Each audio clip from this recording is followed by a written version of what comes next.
Assalamualaikum warahmatullahi wabarakatuh. Waalaikumsalam warahmatullahi wabarakatuh. Alhamdulillahi rabbil alamin. Wa bihi nasta'in ala umuri dunya waddin.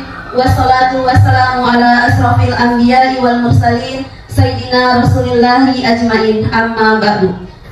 Salawat serta salam marilah kita haturkan kepada baginda Nabi besar Muhammad sallallahu alaihi wasallam beserta keluarganya dan sahabatnya, karena beliaulah yang membawa kita dari zaman kegelapan hingga zaman benderang.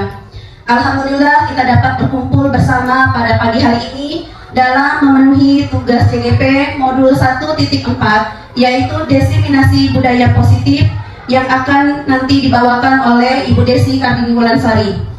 Saya akan membacakan susunan acara pada pagi hari ini. Acara pertama yaitu pembukaan, yang kedua yaitu sambutan dari Bapak Kepala Sekolah SDN Jombang 01, yang ketiga yaitu acara inti diseminasi budaya positif, yang keempat yaitu penutup. Acara selanjutnya yaitu pembukaan. Marilah kita buka acara ini dengan pembacaan basmalah. Bismillahirrahmanirrahim. Menginjak acara selanjutnya yaitu sambutan Kepala Sekolah SDN Jombang 01 Bapak Saprudin SPD, kepadanya dipersilakan.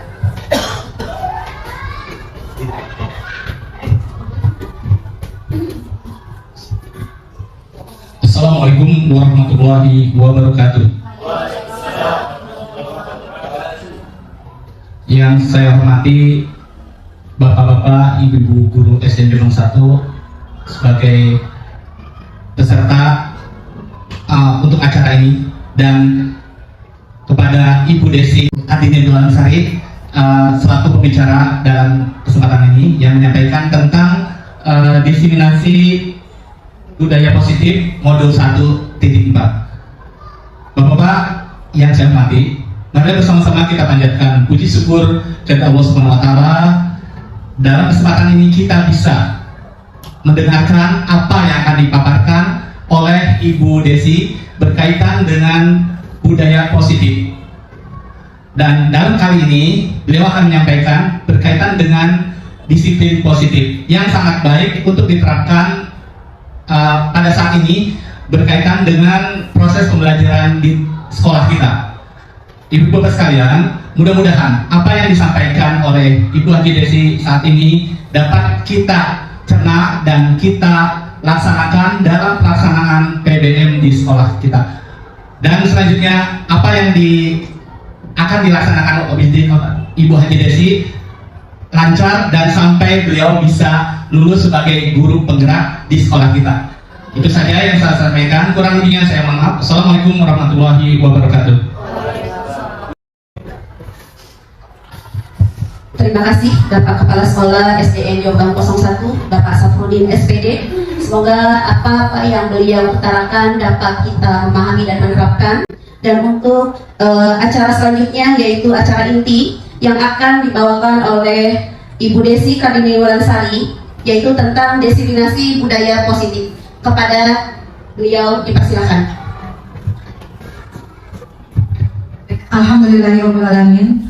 Sebelumnya terima kasih atas kesempatannya kepada Bapak Kepala Sekolah Saprudin SPD dan rekan-rekan guru Bapak Ibu SD Jombang 01. Di sini saya tidak menggurui, tapi kita belajar berkolaborasi dalam menanamkan budaya positif di lingkungan sekolah untuk pemenuhan bahan aksi nyata saya di modul 1.4. Baik Ibu Bapak, di sini kita belajar tentang budaya positif.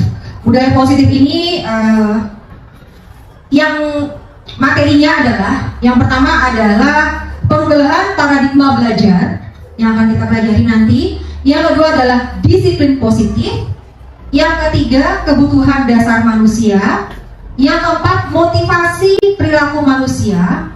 Yang kelima adalah posisi kontrol restitusi. Yang keenam, keyakinan kelas. Dan yang ketujuh adalah segitiga restitusi. Nah, kebudayaan positif ini sangat perlu dalam setiap sekolah.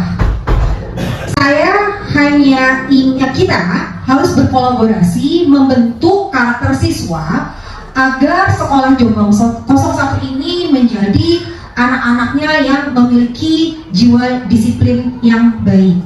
Nah, oke, dari yang pertama adalah apa sih budaya positif itu? Budaya positif adalah suasana positif sangat mendukung dalam menciptakan pelajaran yang kondusif.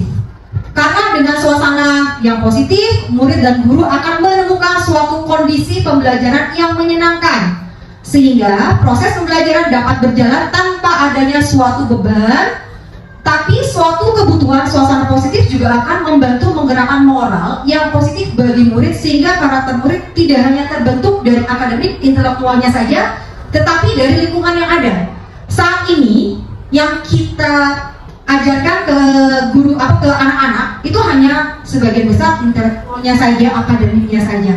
Sedangkan IKM yang sekarang itu memerlukan yang namanya karakter siswa. Nah, pada budaya positif inilah siswa-siswa diajarkan tentang nilai-nilai, keyakinan-keyakinan, dan kebiasaan-kebiasaan di sekolah yang berpihak pada murid, agar murid dapat berkembang menjadi pribadi yang kritis, penuh hormat, dan bertanggung jawab. Jadi bukan hanya akademik saja yang kita ajarkan kepada siswa, tetapi juga nilai-nilainya. Nah, yang pertama adalah pembelajaran dengan paradigma baru.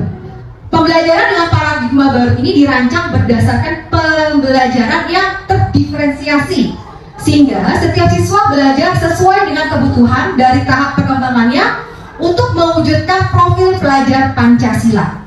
Ya, kenapa terdiferensiasi? Karena IKM terbaru kita adalah profil pelajar Pancasila. Mungkin ibu-ibu ada yang tahu apa aja sih profil pelajar Pancasila? Yang pertama apa? Ada yang tahu apa?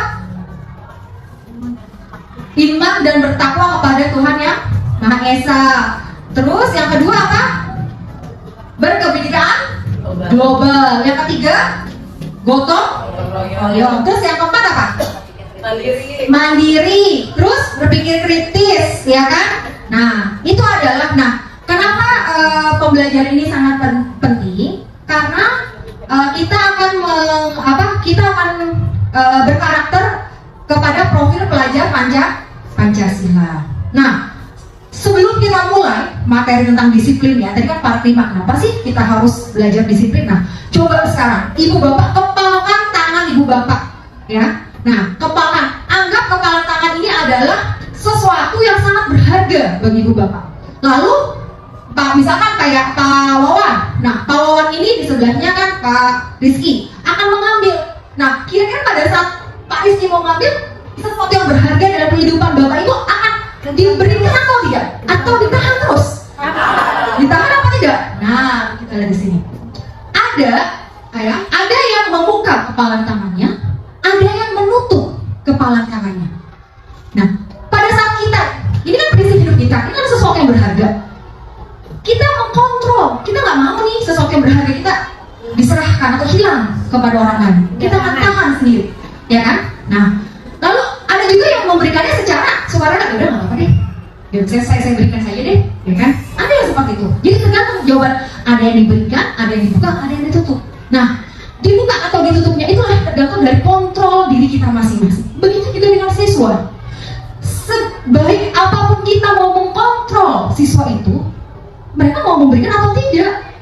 Ada yang kita pengen kontrol enak supaya baik, tapi nggak bisa. Ada bilang, enggak, saya nggak mau dikontrol sama guru. Bisa seperti itu. Ada yang mengkontrol itu adalah diri kita. Nah, tergantung dari kita mau memberikan atau tidak. Begitu juga dengan anak-anak, ya. Nah, psikiater dalam pendidik Dr. William Brazzer dalam kontrol teori meluruskan beberapa makna kontrol. Ini nih ilusi. Ilusi atau dibilang kalau bahasa gaulnya apa namanya? Halu. Kalau kata itunya halu. Guru-guru tuh pada halu. Halunya kenapa? Halunya itu guru tuh pengen mengontrol muridnya, biar muridnya itu berhasil. Pengen dong sebagai guru, pengen mengkontrol kamu, pokoknya bagaimanapun kamu harus berhasil. Itu yang kita lakukan selama ini. Itu dosa saya yang selama ini saya lakukan, ya kan? Yang kedua adalah ilusi bahwa semua penguatan positif efektif dan bermanfaat. Apa itu positif? Pada saat kita memberikan reward, pada saat itu, bagus ya, keren ya. Nah, ternyata itu diluruskan dikit.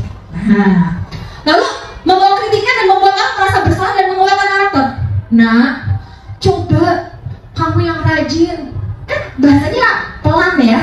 Tapi kalau misalnya kamu masih begitu terus, nanti ibu akan dimarahin sama kepala sekolah. Nah, begitu ngomong seperti itu, ada kepala sekolah, itu kan merasa anak itu akhirnya jadi, wah, berarti tertekan, ya kan? Berarti keterpaksaan, disiplin mereka keterpaksaan, ya. Jadi suaranya sih lemah lembut. Nah, kalau kerjakan atau nah jangan sering bolos terus masuk, kan ibu gak enak sama kepala sekolah. Yang rajin ya nak ya. Kan dia suka ngomong kayak gitu ya Pak. Ternyata nggak bisa, gitu. Mereka masuk bukan karena kesadaran, tapi karena keterpaksaan, ketakutan. Akhirnya itu yang membuat siswa akhirnya jadi cenderung pendiam, tidak mau bergaul dengan teman-teman, akhirnya jadi minder. Nah, yang keempat ada ilusi bahwa seorang dewasa memiliki hak untuk memaksa kita, orang tua, mengajar siswa yang SD. Kamu tuh anak-anak, dipaksa mau nggak mau harus bisa, harus mengerjakan. Itu yang kita ajarkan, bener kan?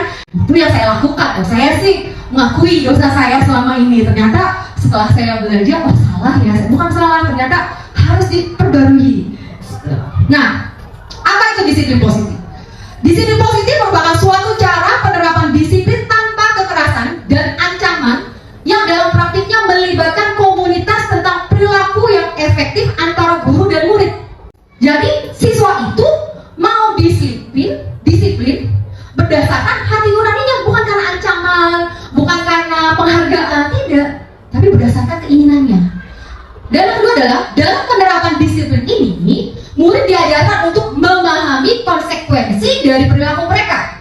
Selain itu, disiplin positif juga mengajarkan murid bertanggung jawab serta rasa hormat dan berinteraksi dengan lingkungannya dengan mengacu pada nilai kebajikan universal dan memiliki motivasi intrinsik bukan ekstrinsik.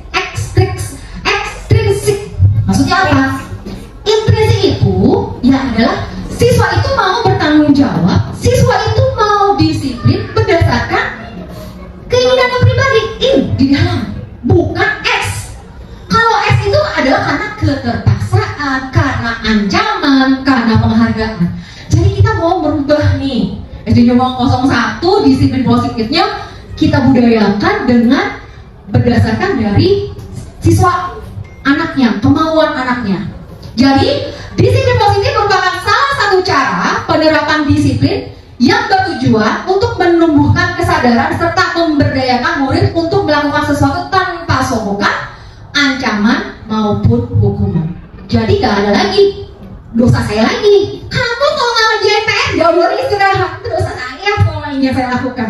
Ternyata nggak boleh, karena mereka melakukan karena keterpaksaan. Jadi seperti itu. Dosa saya banyak sekali. Nah, disiplin positif siswa itu berdasarkan karena kebutuhan dasar manusia. Mereka itu mau melaksanakan disiplin, tapi ada dasarnya, ada kebutuhannya. Yang satu adalah bertahan hidup dari masalah ekonomi, sandang, pangan, papan.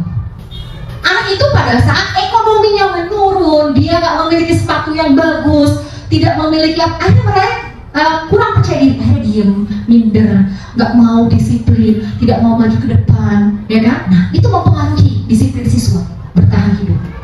Yang kedua adalah kasih sayang. Nah, ini banyak sekali kita temuin di kelas-kelas. Kasih sayang dan rasa diterima. Di mana ada anak yang kurang kasih sayang orang tuanya, akhirnya dia nakal, bukan nakal ya, nggak bisa diem, ya. Ganggu sana, ganggu sini. Nah itu karena kurangnya rasa kasih sayang dan rasa diterimanya. Dan yang ketiga adalah penguasaan. Apa sih penguasaan? Di sini adalah anak merasa hebat, saya mampu, saya pintar. Jadi pengen anak itu nomor satu. Ini namanya penguasaan anak. Yang ketiga adalah kebebasan. Kebebasan mereka melakukan apapun. Saya mau bebas, saya nggak mau disuruh ngerjain tugas, nggak mau, gitu. Dan yang kelima adalah kesenangan. Ada anak pada saat pelajaran matematika dia akan diem aja. Kenapa? Saya nggak suka bu guru, saya nggak bisa. Tapi pada saat dia pelajaran IPA atau agama, dia senang. Karena apa? Karena dia menyenangi. Kayak kita kalau mengerjakan sesuatu hal yang kita senangi pasti optimal. Tapi kalau kita sesuatu malas-malasan, malas sama. Begitu juga dengan anak. Nah, disiplin positif ini inilah yang mempengaruhi dasar manusia. Nah, motivasi perilaku manusia. Motivasi merupakan dorongan yang timbul pada diri seseorang secara sadar atau tidak sadar untuk melakukan suatu tindakan dengan tujuan tertentu, yaitu menghindari tindakan nyaman dan hukum, di mana murid melakukan disiplin diri karena ia takut dihukum. Ini merupakan motivasi intrinsik, ya, yang tadi. Jadi dia nggak mau ngelakuin karena keterpaksaan, karena takut dihukum. Yang kedua adalah mendapatkan imbalan atau penghargaan dari orang lain. Murid melakukan disiplin diri karena ia ingin mendapatkan imbalan. Ini merupakan motivasi intrinsik. Jadi pada saat kita sudah biasa di kelas 1 TK, oh dapat bintang.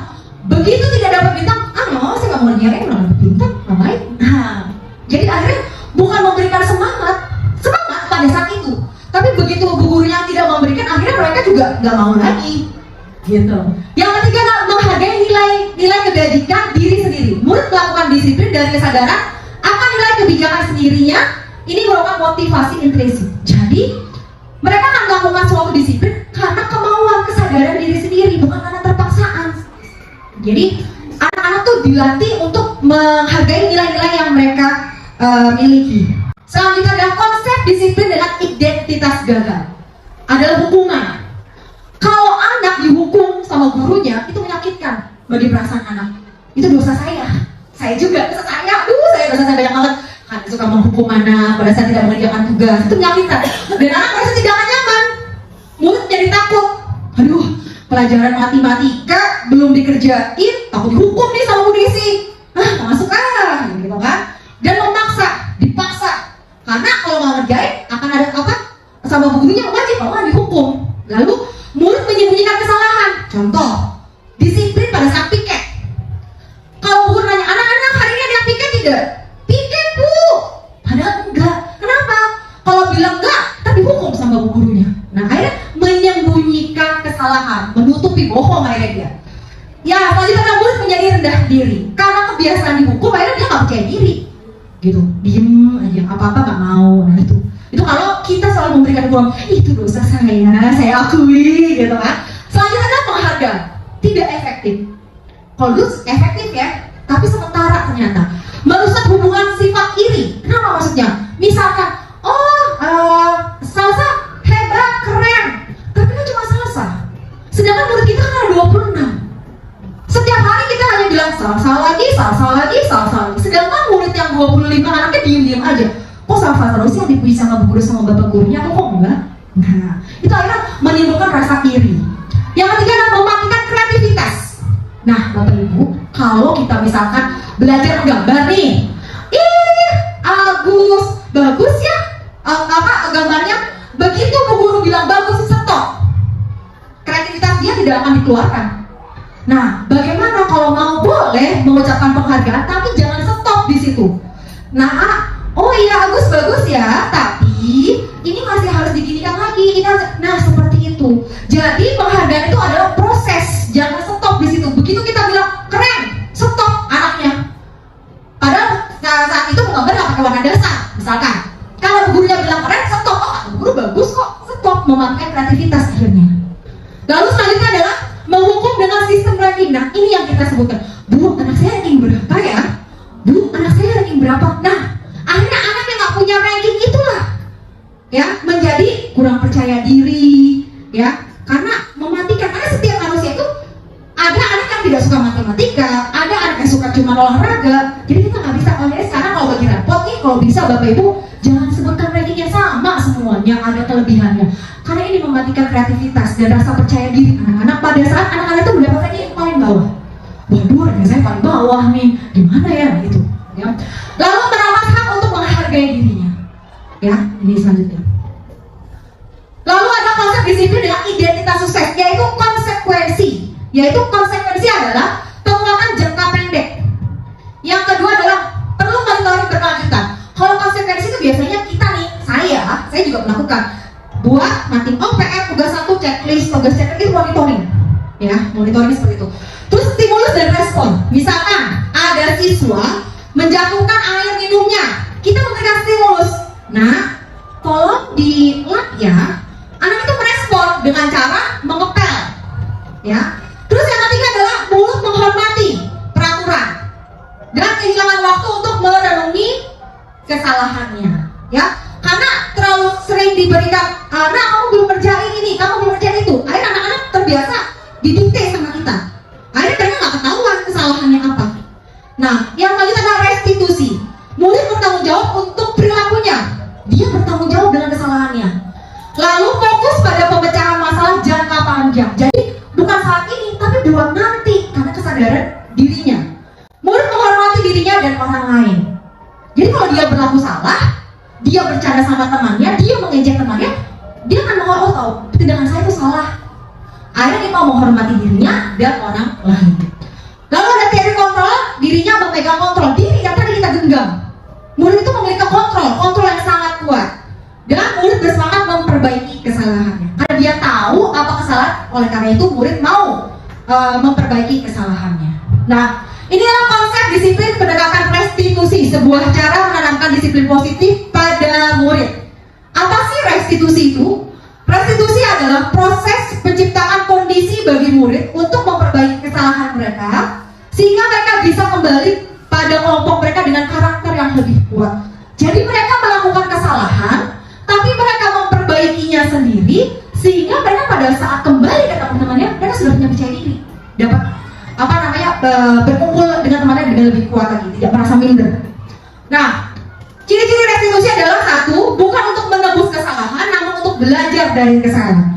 Contohnya, pada saat anak terlambat datang ke sekolah, kita tanya, kenapa kamu terlambat? Oh, saya ketidurannya. Nah, dari dia ketiduran, kita tanya lagi, tidurnya jam berapa? Nah, akibatnya apa? Terus besoknya kamu akan melakukan hal yang sama tidak? Nah, dengan seperti itulah mereka akan menyadari kalau dia salah, kalau tidur kemalangan akan menjadi terlambat.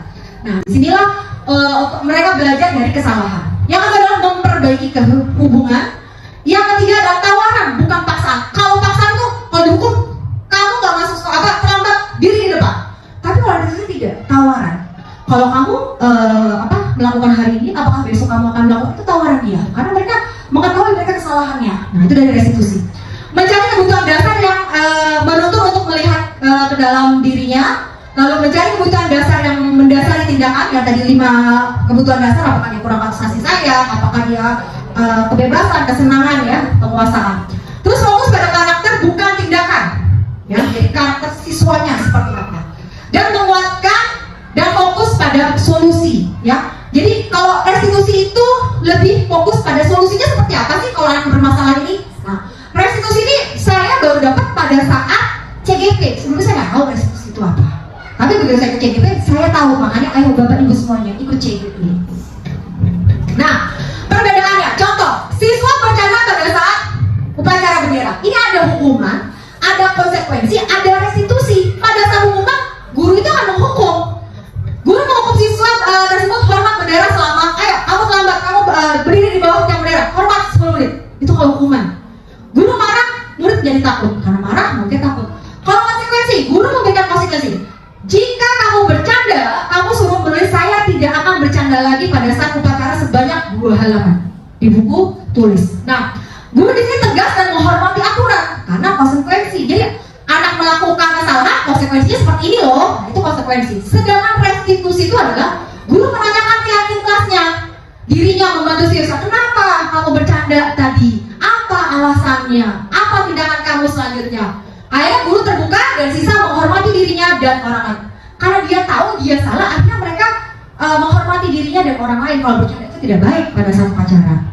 Nah, ini adalah 5 posisi kontrol restitusi, di mana guru sebagai penghukum, pembuat rasa bersalah, teman, pemantau, dan manajer.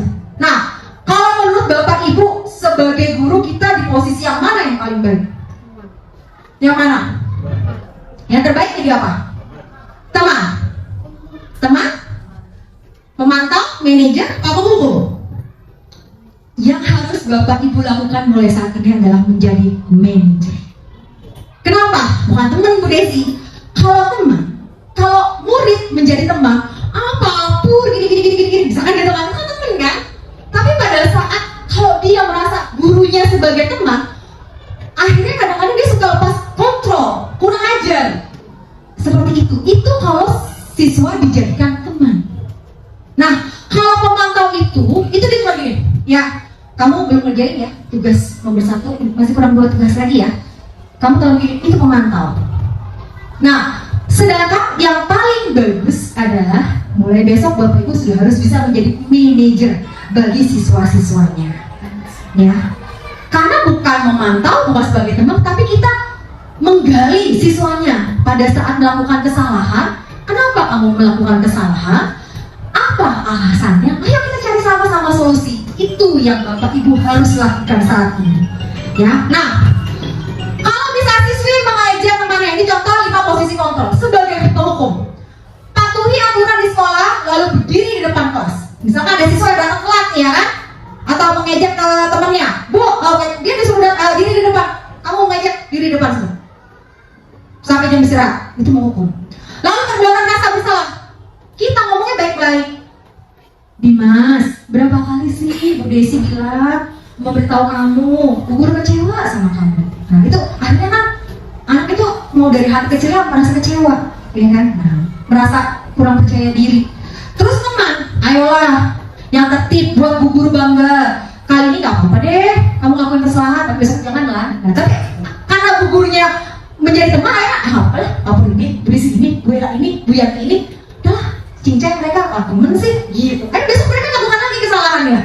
Nah, kalau jadi pemantau, kamu sudah melanggar apa peraturan dan konsekuensi. Mereka tahu, mereka salah, ada aturannya. Kalau salah, ya kamu peraturannya ini, kamu hukumannya ini. Gitu. Misalkan dia pada saat jam olahraga, teman-temannya udah olahraga keliling 2 keliling, dia datang. Nah, begitu datang, ya kamu lari keliling, karena 2 keliling, karena kamu terlambat. Atau pada saat dia tidak mengerjakan tugas, istirahat, kamu nggak boleh istirahat, kerjakan tugas kamu dulu, karena sudah ada konsekuensinya. Itu kalau pemantau. Sedangkan sebagai manajer, kita tuh membuat siswa itu apa sih yang kesalahan kamu? Kamu tuh nggak apa sih kesalahan kamu?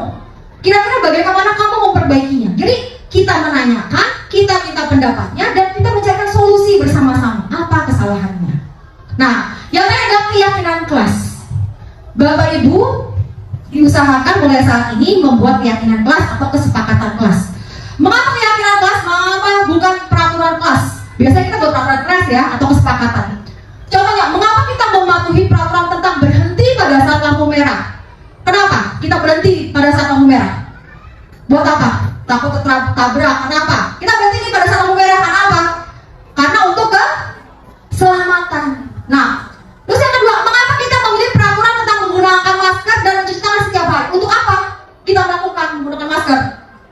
Untuk menjaga kesehatan, betul sekali. Nah, itu kan ada peraturan, ya kan? Kalau mau ngerobos, ketabrak. Kalau nggak pakai masker saat ini, takut kena COVID misalkan, kan? Menjaga kesehatan.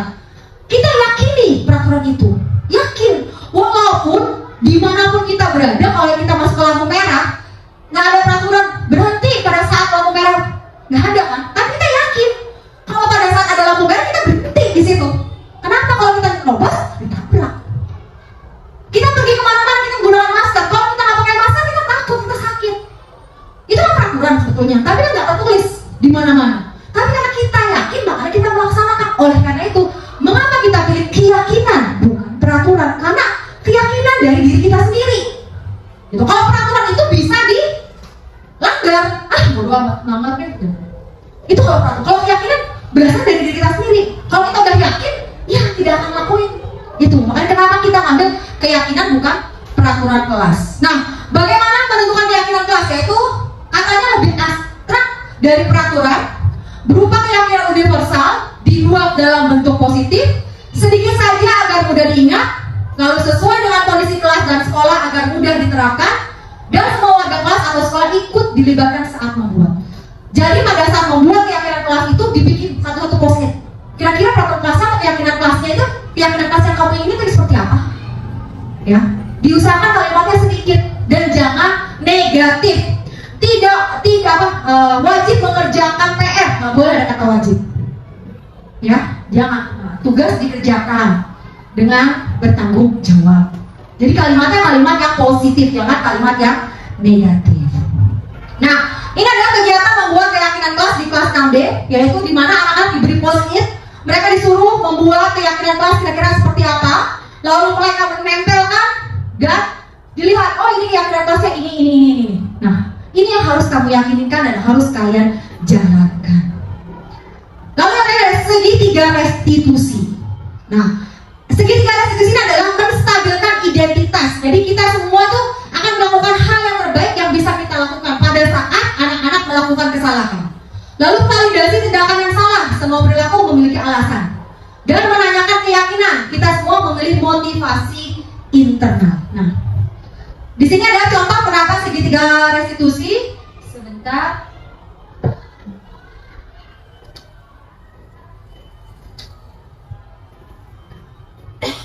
Ini adalah contoh demonstrasi kontekstual segitiga restitusi ya, Bapak Ibu.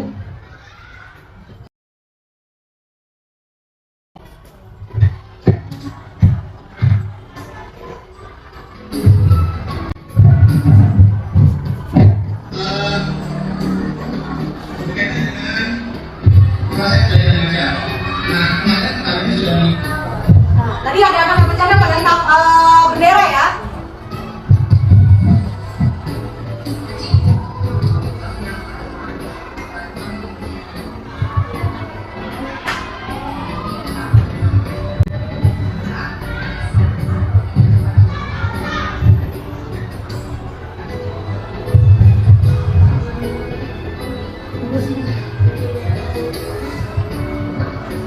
Nah, di sini anak-anak diberikan identitas apa sih kesalahan yang mereka buat.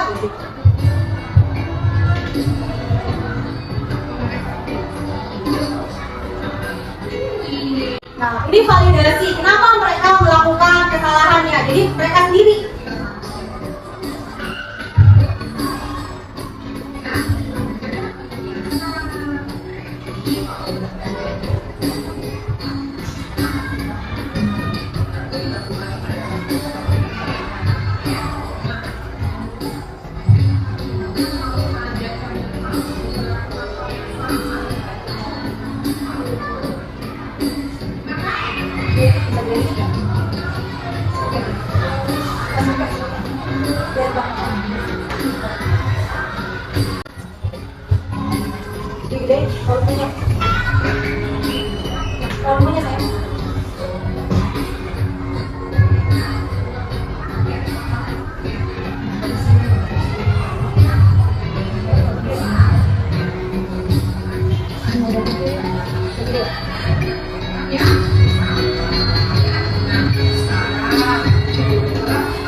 Ini menanyakan keyakinan kelas yang telah kita sepakati atau kita buat di kelasnya.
Ini adalah contoh segitiga restitusi ya Bapak Ibu. Jadi siswa ditanya untuk kenapa dia melakukan kesalahan, lalu mereka kita memberikan solusi sama-sama pada saat nanti anak melakukan upacara bendera, mereka tidak lagi melakukan hal yang sama. Oke, terima kasih Bapak Ibu semuanya. Semoga Bapak Ibu kita dapat berkolaborasi di SD Jombang 01 ini dalam menerapkan budaya positif yang berasal dari diri anaknya. Itu saja, terima kasih kehadirannya dan apresiasinya saya ucapkan. Wabillahi taufiq wal hidayah. Wassalamualaikum warahmatullahi wabarakatuh. Ya, marilah kita beri aplaus untuk Bu Desi Kartini Wulansari yang telah memaparkan tentang diseminasi budaya positif. Menginjak acara selanjutnya yaitu penutup pembacaan doa yang akan disampaikan oleh Bapak Wawan Ridwan. Kepadanya dipersilahkan.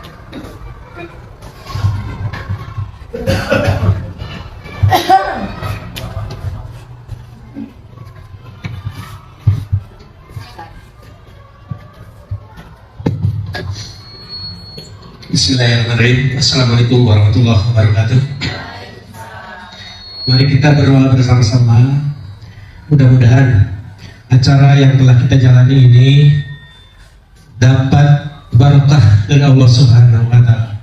Al-hadiniyah wa ala kulli niyatin shalihah. Al-Fatihah. A'udzu billahi minasyaitonir rajim. Bismillahirrahmanirrahim. Allahumma ya rabbal alamin arrahmanir rahim maliki yaumiddin. Iyyaka na'budu wa iyyaka nasta'in ihdinas siratal mustaqim siratal ladzina ghairil maghdubi 'alaihim waladdallin.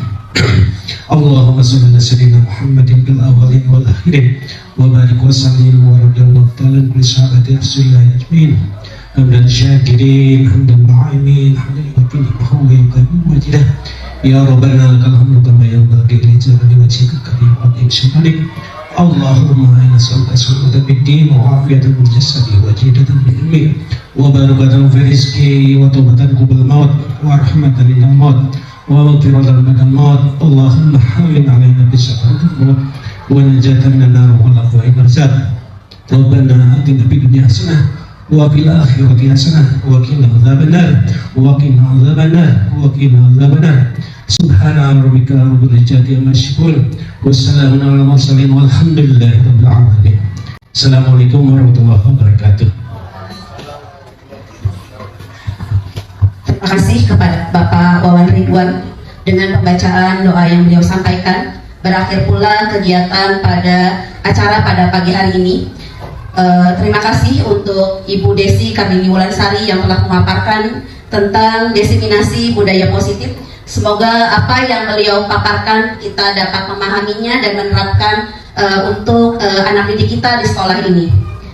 Saya selaku pembawa acara memohon maaf jika ada kekurangan dan kehilafan. Saya ucapkan wabillahi taufiq wal hidayah. Wassalamualaikum warahmatullahi wabarakatuh.